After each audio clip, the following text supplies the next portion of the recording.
Tonight on Detective Radio, we bring you Maigret Goes Home, a quietly chilling mystery from the mind of Georges Simenon, the creator of Inspector Jules Maigret and the master of psychological crime fiction.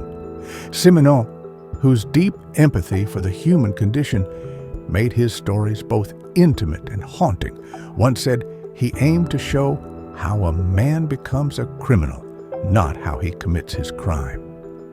In this episode, Inspector Maigret returns to the village of his boyhood, Saint-Fiacre, only to witness a death foretold, an anonymous warning, a noblewoman's sudden collapse during Mass, and a tangle of local secrets lead to a murder with no weapon, only guilt. Can Maigret uncover the quiet cruelty behind this perfect, bloodless crime? Stay with us as we uncover the mystery of Maigret Goes Home. Good evening, Monsieur Maigret. Good evening to you, Monsieur Simenon. You enjoyed your holiday, hmm? Thank you, Jules, I did. Some Calvados, or perhaps a cognac. What, no slow gin, Georges? No slow gin, Jules. Which one of us was it who made that mistake? According to Madame Maigret, it was you, old chap. Louise is right, I'm sure. Calvados, thank you. I think I'll join you. It's the right sort of drink for the end of a summer's day.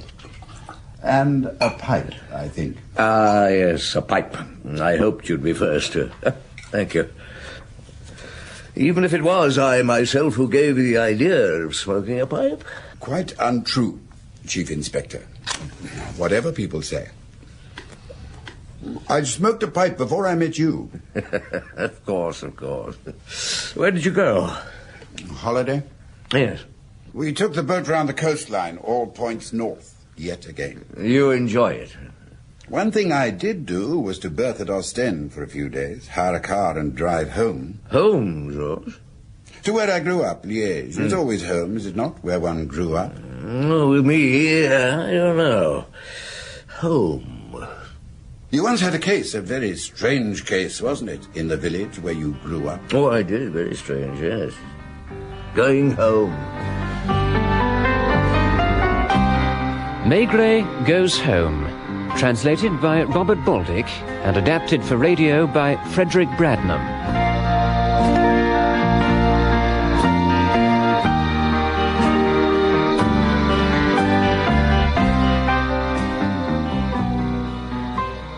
I noticed the sheet of paper quite by accident. Mind you, it had been floating around the Quai des Orfèvres for several days. It was from the municipal police at Moulins, if I remember rightly. You do? It was. It said, for information and possible action to HQ Paris.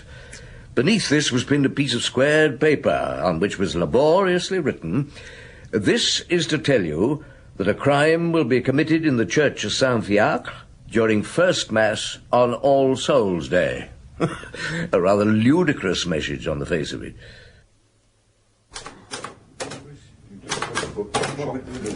Luca, how long has this been here? What, Chief? Oh, the crime to be at Moulins. No, Saint-Fiacre, 20 kilometers from Moulins. Oh, is it? I think it arrived 3 days ago. When is All Souls' Day? Anybody know? Is this coming Sunday, Chief, November the 2nd? I'm glad to know we have one godly copper. Thank you, Janvier. It's the day one offers prayers for the pious dead. Yes, I remember that. A crime will be committed in the church. I think the Moulin lot think it's a poor joke. Do you take it seriously, Chief? Now, what sort of a crime can be committed in a small church at First Mass, Luca? Perhaps a dozen people? Steal a handbag, lift a wallet. One doesn't go to First Mass with large amounts of money on one. At least so I've found. Right, young Janvier. No, it'll be a crime against a person. Murder, Chief? I wonder. Are you thinking of going, Chief?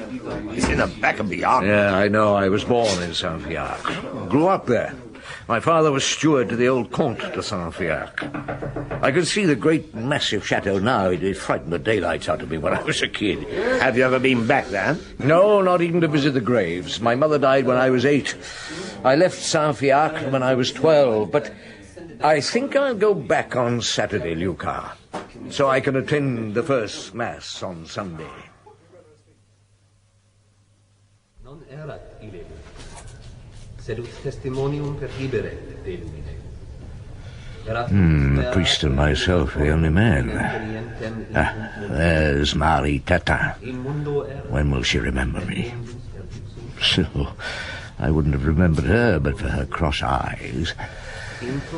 10 or 11 other women. For the Countess de Saint-Fiacre in the chateau stalls alone. Praying hard enough.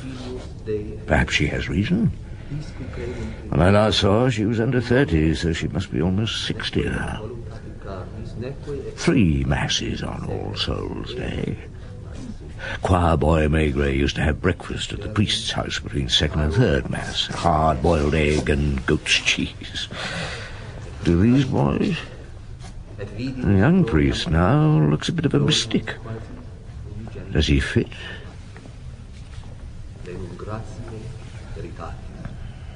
Deo gratias. Well, the Mass is over, Maigret, and where's the crime? If nobody lies dead, the Countess still at prayer, her head in her hands. Well, here's the priest to bow her out. She's very still. Oh, damn it! Monsieur le curé! Monsieur? le curé! The Countess. The Countess? Countess. Countess. No! Oh, my God.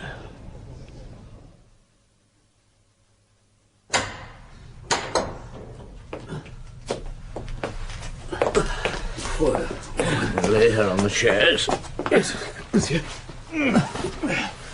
All right. I think she's dead, Monsieur le Curé. Excuse me, who are you? Chief Inspector Maigret from Paris, monsieur. How is it that you are here? I was visiting. My parents are buried here. Maigret, of course. There's no sign of a wound. Monsieur Maigret, you can't mean that... This must be the doctor. Sorry, I was out shooting in the ponds. Dead, is she? I think so. Anyway, who are you? No, Chief Inspector Maigret from Paris. Maigret? Well, I'll be the son of the steward. Yes. I'm Bouchardon. I can just remember you as a lanky boy. Monsieur Bouchardon, is the Countess dead? Let's feel the heart. The famous Maigret never occurred to me. I wasn't a regular doctor. She went to a colleague in Moulins. Yes. Yes, she's dead. Heart failure, I imagine. She had a very weak heart. But I have second Mass at 7. Yes, I know. Her car and chauffeur are outside. We'll get her to the chateau. I'll examine her properly there, Maigret. But can I say Mass, monsieur? Are you sure there has been no... No crime, Monsieur le Curé? Indeed. No. The church can remain open. Only a very weak heart. You know, Maigret, this is going to create complications. Doesn't death always? The chateau looks uncared for, run down. Yes, it's not like it was in your father's day. The chateau is mortgaged. Huh? 3 out of 4 farms sold. Antique dealers are in and out of the place. Complications. There's no sign of a wound. Nothing. Not even a prick of the skin. Well, see for yourself. Look, is it necessary? And it wasn't a poison. Sudden heart failure. Wouldn't have taken a lot to kill her. Only a slight shock at 6 in the morning. Oh, cover her up, please. A shock? Yes, a shock. Although I can't think what could have given her a shock at first Mass. Just now, when we arrived, there was a youngish man in the hall, still in his pajamas. Yes, his world has collapsed. I know. Jean Maigret. The Countess's, well, let's call him, secretary? Tell me about things, Bouchardon.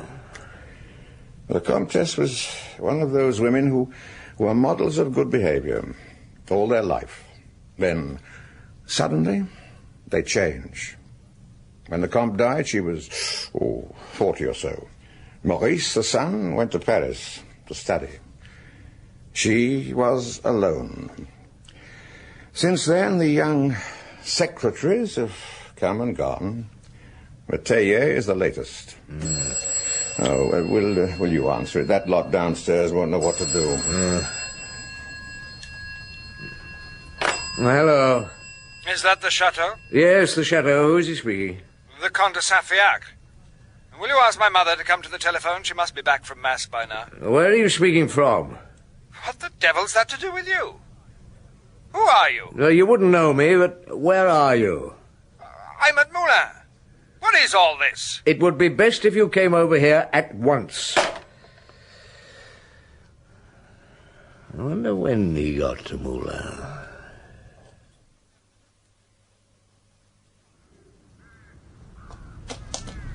Well. Quite a reception committee.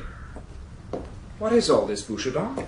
Good morning, Monsieur Maurice. Chief Inspector Maigret, the Comte de Saint-Fiacre. Good morning, Monsieur le Comte. Maigret? I've heard of you. What have I done now? Hello. Look who's here. Up early for you, aren't you, Jean? How are you, you little skunk? I shall be staying at Madame Tapa's. Been kicked out, have you? Well, use the side door, not the main one. Oh, do you know my mother's secretary? Jean Maigret, Chief Inspector. No, I was hoping to meet him sooner or later. My name's Maigret. I shall be at the inn should you want me, Chief Inspector. You won't leave Saint-Fiacre, will you? No. Good morning, gentlemen. And I have not been kicked out, Monsieur Maurice.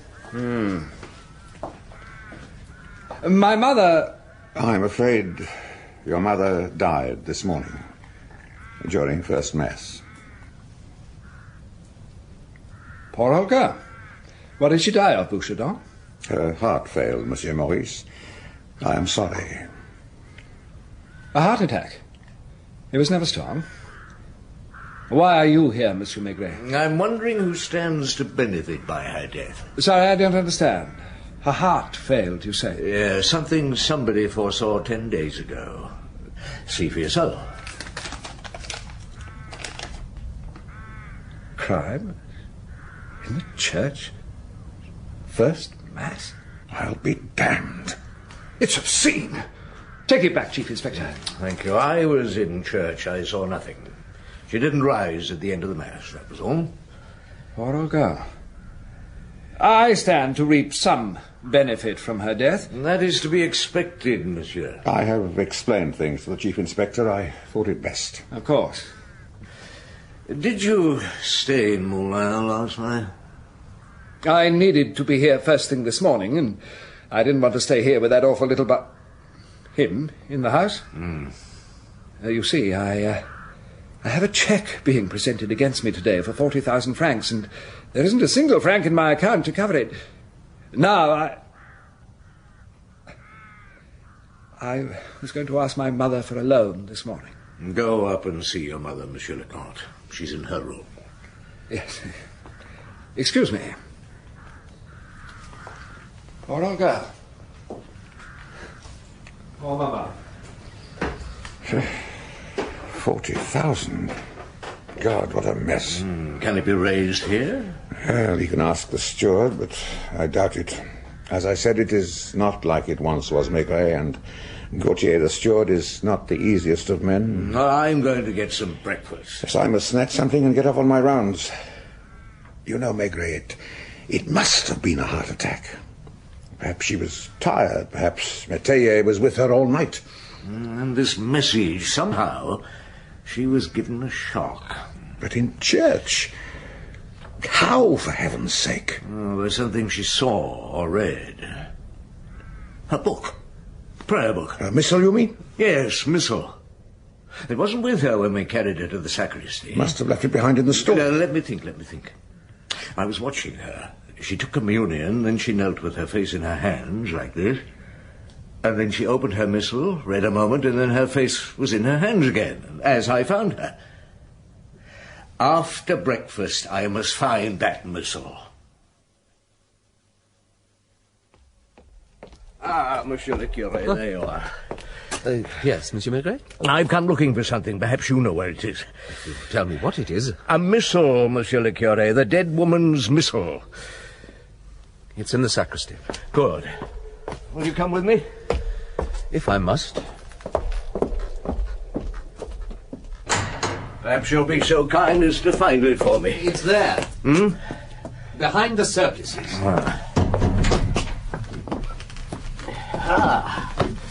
Thank you. I shouldn't have found it without your help. It would have been better. If I hadn't found it, then better for whom? One evil leads to another. Every morning she'd come back here, ready to return to the ways of the Lord. But every night at the chateau... See, here, at prayers after communion. Do you see what's inserted? Paris, November the 1st. A dramatic suicide took place yesterday in a flat in the Rue de Miromesnil, which was occupied by the Comte de Saint-Fiacre. After telling a friend he was ashamed of the scandalous conduct of his mother, the Comte shot himself in the head and died a few minutes later without recovering consciousness. It's printed, you see, as if from a newspaper. A spoof newspaper cutting, Monsieur le Curé. And done on a printing press, but badly done. She read it, and her heart stopped. You're silent, Monsieur le Curé. Did you know this was in the missile? Please do not question me, Chief Inspector. I am under the seal of the confessional. You know who the murderer is, don't you? God knows who he is. Now you must excuse me. I have the sick to visit. Since I'm in the graveyard, the third grave after the cypresses. Flowers on every grave, almost. For All Souls' Day, when you honor the dead. No flowers here. The stone is clean, at least. Here lies Anne Maigret, wife of Évariste. And Évariste Maigret, laid to rest so long ago. So you've paid your respects. Back to work. There's the steward's house. I think it's time you paid a call on the man. Oh, kitchen hasn't changed all that much, Monsieur Gautier. Oh, you still remember it, eh, Monsieur Maigret? This polished floor. I always had to wear my slippers in here. I keep this house as well as I can. But the chateau... You'll have a glass of brandy with me. No, thank you. Money's been disappearing all over the place, in all directions. There have been Saturdays when there's not a franc in the safe. I've had to pay the workers myself, and I'm never paid back. You're owed a lot of money, are you? 70 or 75,000. Madame la Countess had no head for business.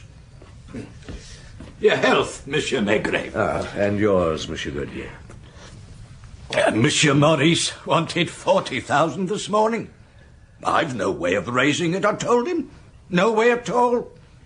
Try the priest, I told him. He will do it for the honor of the Saint-Fiacre. I told him. Was he successful? He will be. The priest will borrow from somebody for him. There'll be 40,000 in the bank tomorrow, and the Comte will not be taken to court.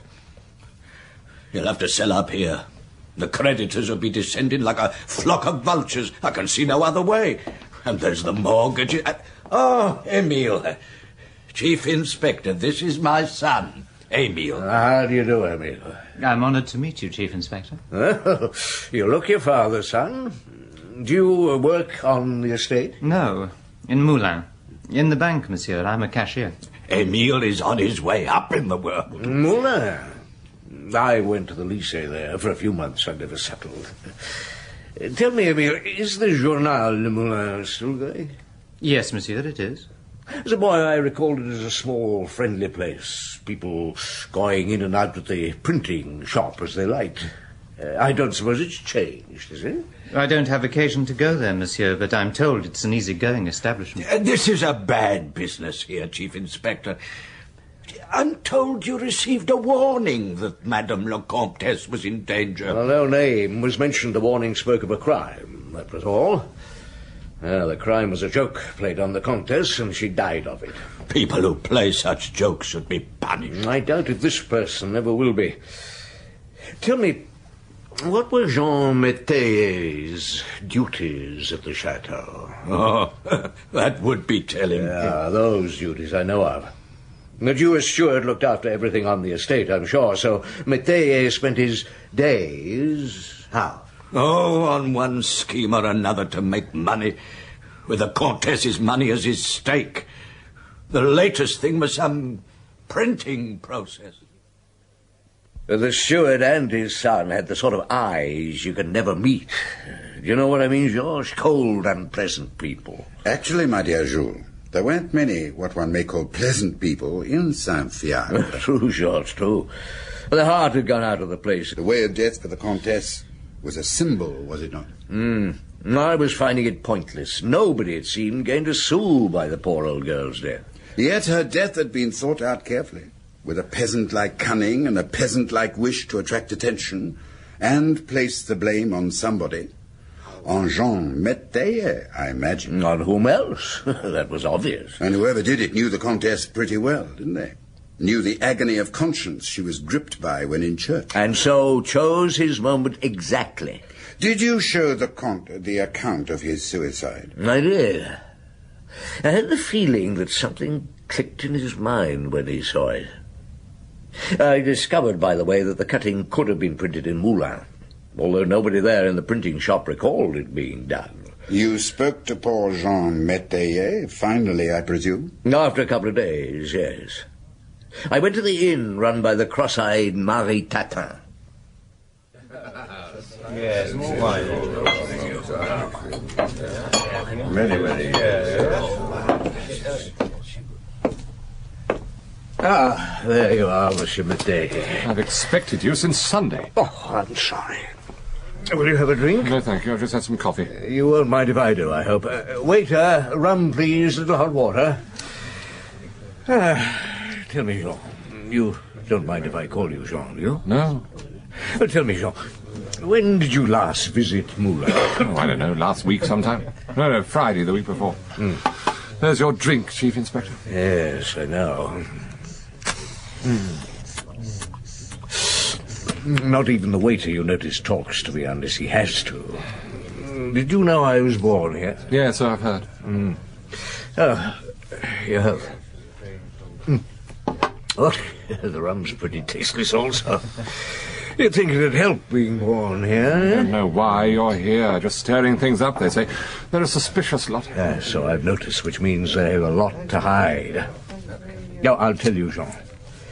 I'm here because a crime has been committed. But the Countess died of a heart attack. Well, true, there's no doubt about it. The autopsy has confirmed Bouchardon's diagnosis. There's no way of bringing the person responsible for her death to justice, you know. Or rather to judicial justice. But I'd like to discover who he is. Somebody caused her to have a heart attack. Is that what you mean? Yes, Jean. Somebody who knew her well. Knew the state of her conscience. Knew her heart wasn't strong. Knew she felt a good deal of guilt. I did nothing. I swear I did nothing to her in any way. I was very fond of her. Good, yes. And now I'm sure I know who did it. Now, I must... Oh, I almost forgot. You're invited to dinner tonight at the chateau by the Comte. I think I'd rather not. No, it's an order, really, Jean. I think you'll find it interesting. We'll all be there. The Comte, the doctor, the priest, the steward, and Emile, the steward's son, and, of course, myself, the policeman. And the dead woman laid out on her bed. Indeed, yes. The funeral is tomorrow.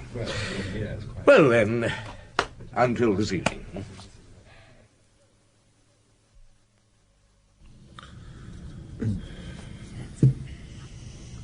Albert, we need some more bottles.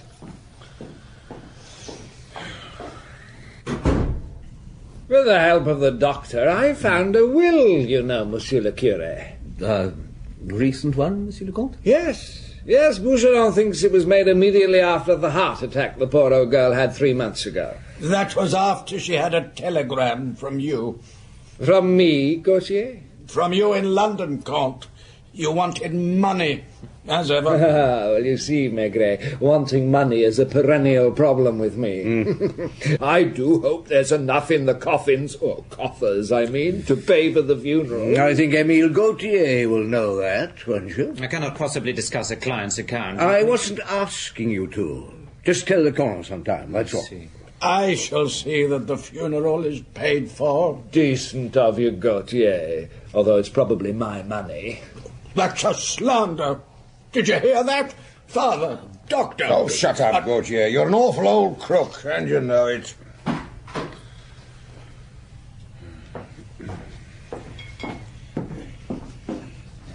The cellar is almost empty, monsieur. The creditors will be annoyed. The white Bordeaux for Monsieur le Curé.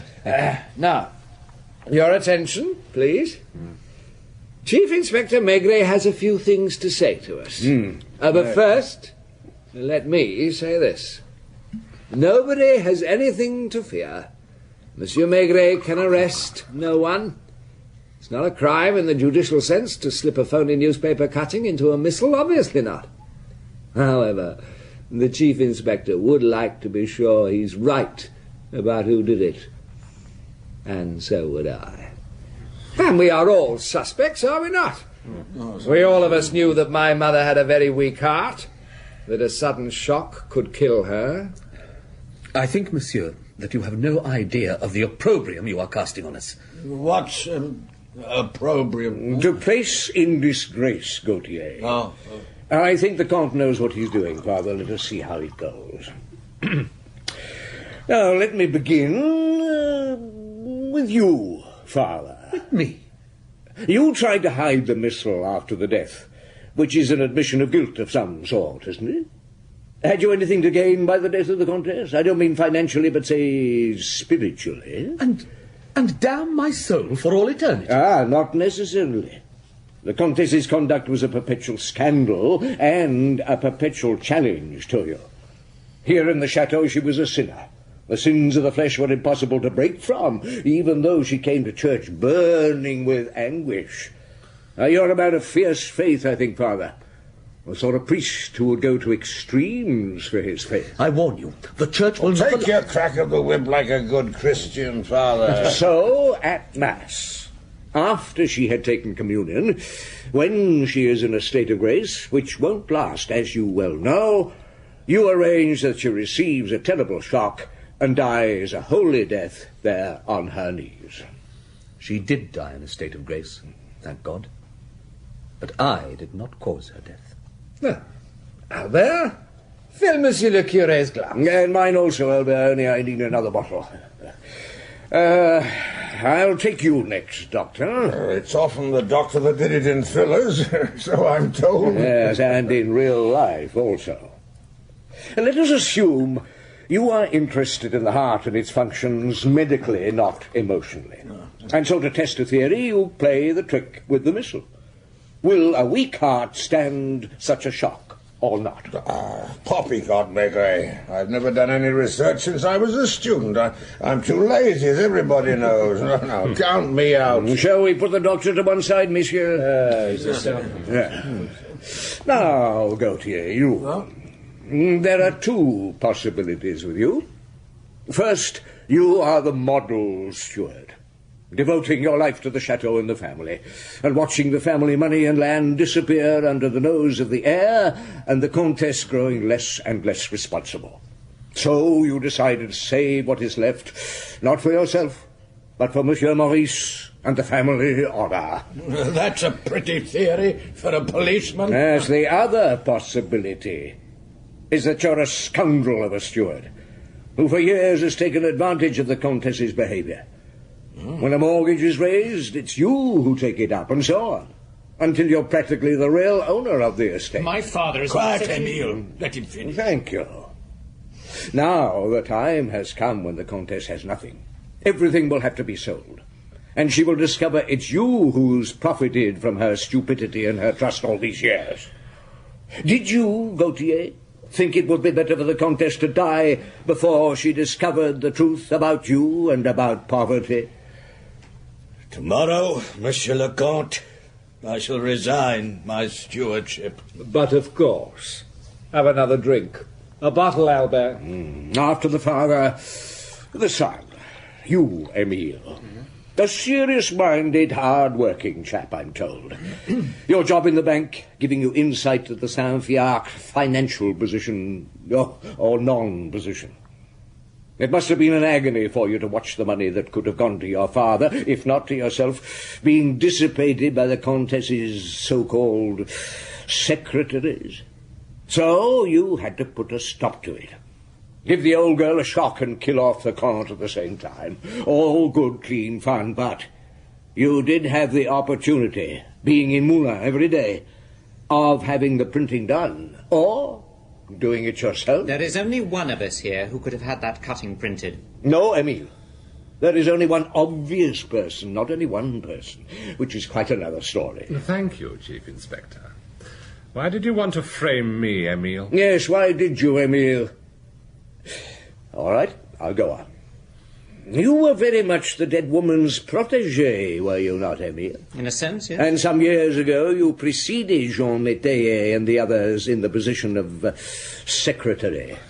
Monsieur le Comte, it is sacrilege to speak so of the dead. Monsieur le Curé, sacrilege or not, it's true. That wretched bank clerk was once my mother's lover. Her first lover. There are no more secrets, Emile. Listen. You were never out of the Countess's affections. And recently you were making an effort yourself to resume your old role. I'm not sure why. Perhaps you grew jealous of the hold Jean now had over your Countess. Why kill your benefactress? Because you saw her affections being transferred to her secretary. And being hand in glove with your father, you knew you both stood to lose out badly if the situation was allowed to continue. So you decided to end it and place the blame on the man who had caused the trouble. May I borrow your matches, Bouchardon? Yeah, of course. Thanks. Albert, now is the time. You know where it is? Yes. At once, monsieur.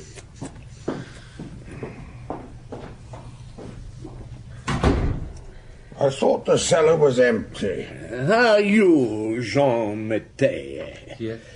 You were playing a not very amusing role, one which no young man is willing to play for very long. Are you You insinuating... had made some money from it, and you'd been told mentioned kindly in your mistress's will. But the Countess was sometimes cold to you, and eaten up by guilt. And there's the steward's son lurking in the wings. Things could change for the worse at any moment in your prospect. So, you thought of a brilliant way to kill. You must admit, Jean, it was the sort of idea an inventive chap such as yourself would have more likely to have had than a bank cashier. Thank you. Yes, only put yourself in my shoes and maybe you'd think as I do, but you'd be wrong. What's that mean when it's at home? No, I'm sure Chief Inspector Maigret will explain. He won't, you know. Finally, we come to the heir to these ramshackle fortunes. Your glass is empty, Monsieur Maigret. I know, Monsieur Maurice. I'll wait until Albert returns. Now, once before, the Count had used a trick to obtain money from his mother. The telegram from London saying he was ill, which he wasn't, and needed money, which he did. That worked, so why not try another trick? He got the cutting printed, easy enough in Paris. He came to Moulins on Saturday, and late that night he drove over here, and knowing where his mother kept her things, including her missal, the rest was easy. He didn't mean to kill, of course, only to frighten and soften up. That is why he rang up immediately after First Mass on Sunday last, hoping to speak to a thoroughly frightened woman, who, when she hears her dead son's voice, is so relieved she promises all the money she can lay her hands on. Bravo, Maigret. I haven't finished yet, Monsieur le Comte. There is also the possibility that he decided to speed his mother's end with the shock of reading of his death, and such a poignant death. and thereby salvage what was left of things before the Gautier and the Secretariats really made off with the lot. Ah, thank you, Albert. Place it in the middle of the table, please. Oh, my God. Good grief, it's your father's old revolver. Did you see it, Maigret? Yes, I'm not blind, Bouchardon. I'll have some more wine now, please, Albert. Well, Monsieur Maurice, what do you make of my theories? Ah, you've made out a very good case against 5 of us. Myself, Jean Métayer, old Gautier, young Gautier, and the father. Any of us could have done it. And it would be nice to know which of us it was. No, thank you, Albert. Well, does anybody want to own up? Huh? Nobody does, I'm afraid, Maigret. So we come to the revolver. There it is, loaded and in the centre of the table where any one of us can reach out and take it. It is now 5 minutes to midnight. By midnight, whoever killed my mother will be dead. I know who it is, and I am not excluding myself. And by midnight I foretell the murderer will have either taken his own life or have had his life taken from him. Albert, leave just 1 candle burning.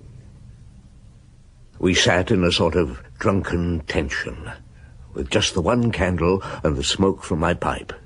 It was all but dark. I tried unsuccessfully to see how each man was taking it. Silence. But for the wine being drunk from trembling hands and the priest's nervous cough. Then a hand reached out and took the revolver and fired it. Albert at once but calmly turned the electric light. Maurice Saint-Fiacre lay slumped on the floor. The man who'd fired the gun was Émile Gautier. He placed the smoking revolver back on the table and melodramatically held out his wrists to me. He said the murderer would die, didn't he? He wouldn't have had the courage to take his own life. I did what I considered to be my duty. You fired point blank at him. I suppose I shall have to arrest you. Do so. I know he killed his mother. I saw him prowling round the chateau on Saturday night. Yes, Emile. Sir, we had quite a meeting, didn't we? Good. And you haven't said what you were doing in the chateau. The dead man's on his feet. Am I that drunk? You're dead. I shot you. I shot you dead. It was a kid's game, Emile. Bang, bang, you're dead, only you didn't know it. Do you imagine I would let people shoot each other or themselves? The thing was loaded with blanks. You're not hurt, Monsieur le Comte? No, Father. I'm sorry to frighten you, but it was the only way. Oh. And with the Chief Inspector's assistance... I thought I heard somebody moving about on Saturday after midnight. Yes. I came from Moulins in the early hours with the idea of taking some of the family jewels, anything of value to sell. I'm sorry, but I did. I met Emile face to face in the dark on the stairs. He told me he had just come from my mother's bedroom. He was so smug. He made me feel disgusted with myself. I saw myself as I really was. A man who creeps back to his family home in the dead of night to steal from it, and meets on the stairs a man of his own age, the son of a servant, come from his mother's bed, who laughs at him. I took nothing. I turned and went back to Moulins. But after my mother's death, I understood who it was who put that foul cutting into her missile. Chief Inspector? You knew everything, didn't you, Gautier? What? You and your son have been working together for years, cheating the Countess at every turn. One way or another, half the estate is yours. One thing worried you both. There was always the possibility that the Comte would come to his senses, return here, and take up the reins.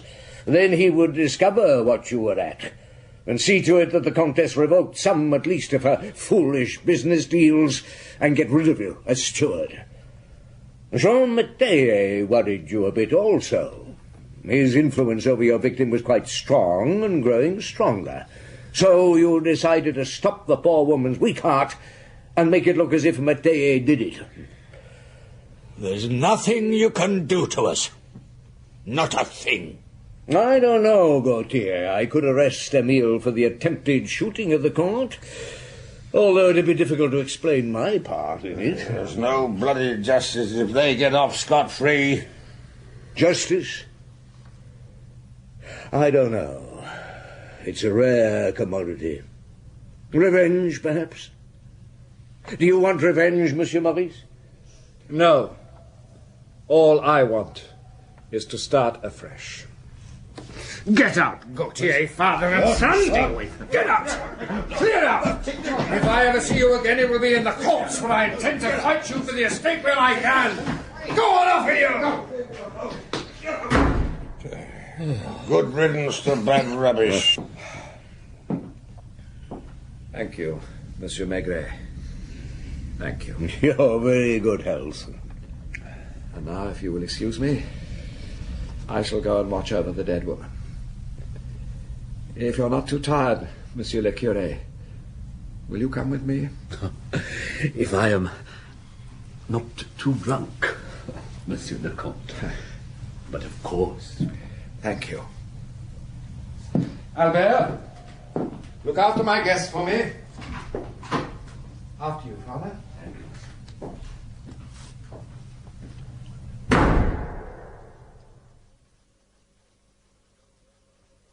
No going home for me anymore, Georges. Do you blame me? No, Jules. I don't blame you. The parable of the good steward and the bad steward, wasn't it? For me, yes. I remembered my father and the respect people had for him and his honesty. He died worth only a few thousand francs, and I compared him to that greedy old devil who by then owned half the estate, and I felt very old and sour. Did you stay for the funeral? I did. It was next morning, and it poured with rain. The priest had a hangover, as did the Comte and the doctor, and Maigret, the policeman. Gautier and son cheats to the chateau of Saint-Fiacre. They cleared off, did they? As the funeral procession went past the steward's house, we could see them packing. Oh, it was an impressive ceremony, hangover or not. I remember thinking as the coffin was placed in the family vaults, that's my past also being put away. From now on, Saint-Fiacre is nothing but history. An important decision. Tell me, Jules, who was it who wrote the letter? The one that took you to Saint-Fiacre? I never found out. Not that I tried very hard. Gautier's wife was dead. He was looked after by a plump servant girl. Probably she overheard the plot. Perhaps the old devil talked in his sleep, or the cold fish of a son did, but I think it was her who wrote. Yes, you're probably right. Another Calvados, Jules. Thank you, Georges.